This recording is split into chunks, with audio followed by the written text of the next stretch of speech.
James from the Fit RV. So we're going on a trip in a couple days, and I've just plugged in Lance, and that'll make sure that the house batteries are nice and fully charged by the time we take off.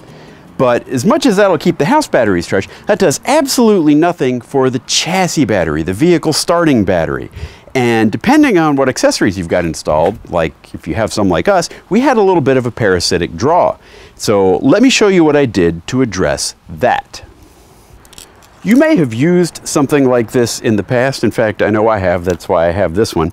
Basically, this is a smaller version of the solar power system that sits on top of the RV. There's a panel, a little charge controller in there, and output. In this case, it would go to a cigarette lighter.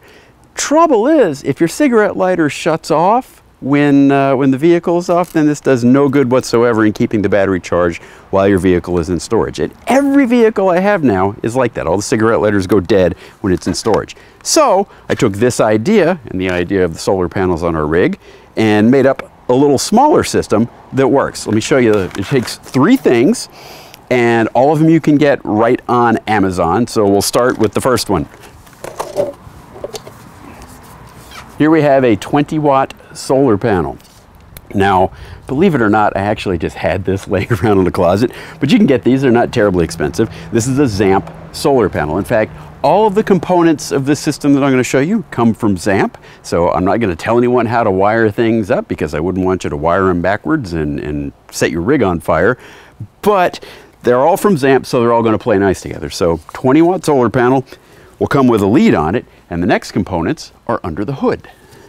So if we're going to follow the model of the solar that's on top of the RV, coming from the solar panel, we would then need a solar charge controller, and oddly enough, Zamp makes a little tiny one. This is just an 8-amp solar charge controller. The plug from the solar panel plugs into that nicely, and there you go. So you can see right now it's charging. Out of the solar charge controller, we need to hook up to the battery, and so there's another set of connections on the solar charge controller, to which I have got Alligator Clips. Now, these Alligator Clips were also a Zamp product, and they plug right into the same kind of connector, so you don't have to worry, everything's wired up just fine. And so with that, you're going to plug or clip these onto the terminals for your battery. Now, on ProMaster, this is pretty easy. It's all right up front here.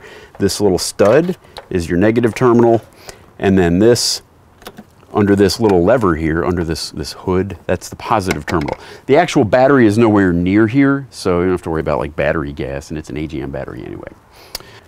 So to summarize, small solar panel plugged in to a solar charge controller, plugged in to some battery clamps, attach those to your battery, and your vehicle battery will stay maintained. Just throw that panel in the sun and you'll be fine. Now, all of these are Zamp products, none are terribly expensive.